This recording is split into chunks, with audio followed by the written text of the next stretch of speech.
Welcome guys, it's time for another post-commentary video, and this time I ran into P4wnyhof. Mats is a guy that I met at Seed Story Cup 2 when I was in Krefeld, and he's kind of a nice guy and was pretty high ranked at the moment where I ran into him on ladder. Whereas I was pretty low ranked because I tried some different decks out and that didn't work so well, so I went with Druid to go up again.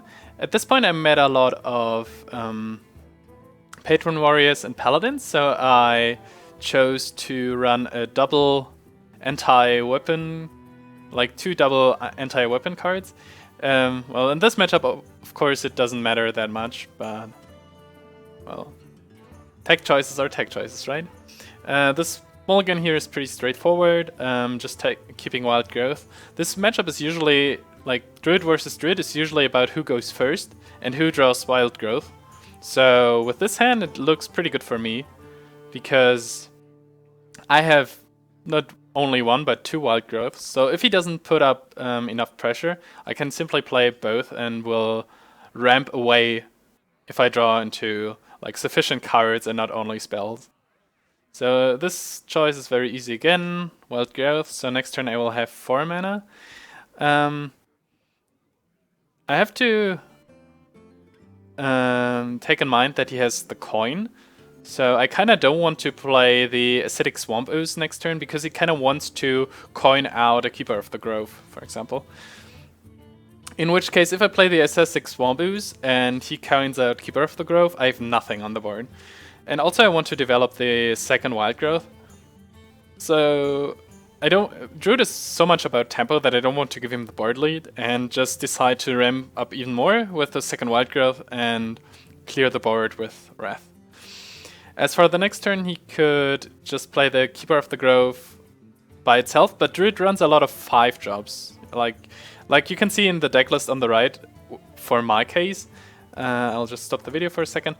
You can see Druids of the Claw, Thaurissan, Loatheb, Belcher. So what I can assume is that he has a lot of 5 drops in his hand, at least 1, which is of course more powerful than just a 4 drop. So I think in this case, especially because I have the mana and my next turn is most likely to be Dr. Boom, I find it to be very appropriate to play both the Shade of Naxxramas and the Acidic Swamp Ooze. Because even if he has Keeper, which I wanted to dodge at first, he plays Keeper this turn and not one of his 5 drops, or maybe coin 5 drop into 5 drop. And in case of him playing a Keeper, his board is way weaker against my Dr. Boom as it would be if he would play, for example, Druid of the Claw. So there is a Keeper, so I did the right call there. And now it's a pretty straightforward turn. Thaurissan doesn't change too much.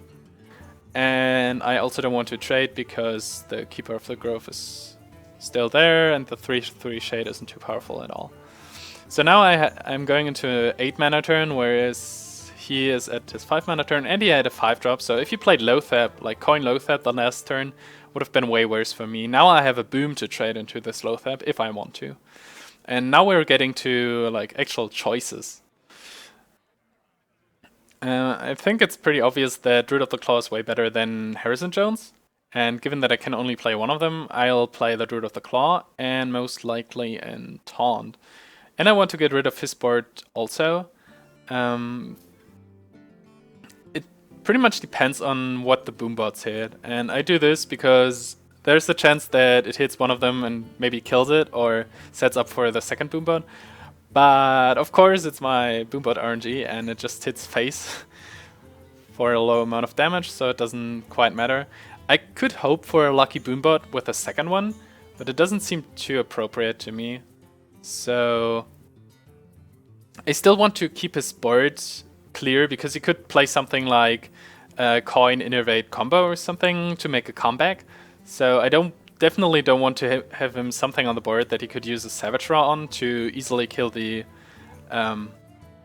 Dr. Boom, because he made pretty clear that he doesn't have a BGH right now in his hand when he plays Loatheb against the Boom.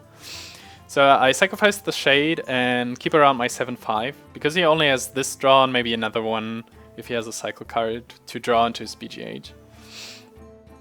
So I have these two cards in my hand, which are not powerful, but I have a huge board lead at the moment.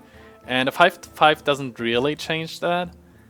I could simply develop the Harrison Jones and clear this and like keep up my tempo by trading, playing new minions, and hitting his face a lot. In this case, it's pretty obvious that I can only play one of these cards, and again, it's up Druid of the Claw against Harrison Jones, which isn't quite a hard decision, so I will probably play a second Druid of the Claw and Taunt. So I only have to think about, like, he drew 2 cards, so he could have, with the next draw, he has 3 draws to draw his BGH. So I could think about trading in the Doctor Boom, and I can think whether I want to use Hero Power to kill this thing if I use the Druid of the Claw, the first one, or if I want to use a Boombot.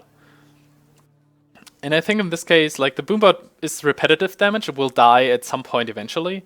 So I rather take the 4 damage, or 5 damage in this case, because I would have Hero Powered anyways. But my lead is quite sufficient, so there is not much I have to do at the moment.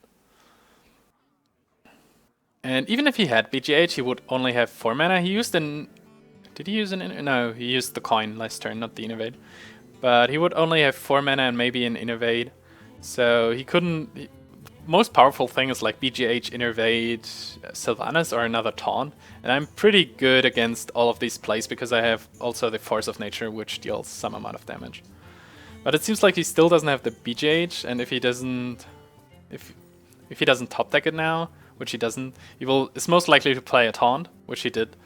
And, well, I'm pretty good against this again. Although it would require the Boombot to hit the bear, which I'll probably try out first. And then I can again play one of these cards and Hero Power. In this case, the 5/5 that reduces card cost is probably better than the 5/4 that does nothing. So it's pretty easy again. Harrison is just sitting there. Anti-weapon tag against Druid is pretty worthless. And then it depends a lot on whether or not I want to use the Boombot. The reason I hesitate is because I also think about using Force of Nature and keeping my board around as totally and dealing 12 damage to his face. But then he's at 7, and if he somehow manages to, I don't know, Black Knight, Innervate BGH or something, I might be in serious trouble to get in the last amount of damage. So I choose just to go with Emperor. I hope that I will do it in time. Yes, I do. See where the Boombot hits. Of course it hits face again, so I choose to finally... to keep my Taunt around, because it protects my other 2 guys, and to probably sacrifice the Doctor Boom. But he had so many draws in the meantime that a BGH might have been kind of likely, and a 7/5 is a way better target for BGH than a 7/1. He can of course use the spell on that, but he could have used the Wrath on the Druid of the Claw also, so this doesn't quite count. But my position is still quite good, because even if he plays another Taunt, I can most likely kill it with Force of Nature. And then I have the 5/5, the 4/6, which is 9 damage, 10 with Hero Power, so we would be at 1 and I would play Harrison Jones. But that's not even necessary, because he goes for like a ballsy play, because he's so bad, in such a bad spot at the moment. And of course, when things go right, they go right, and I top deck the BGH. So this wouldn't even have been a game-winning play, even if I didn't have direct damage in my hand. And the game is over. So, thanks for watching, guys, and I'll see you around next time. Bye bye.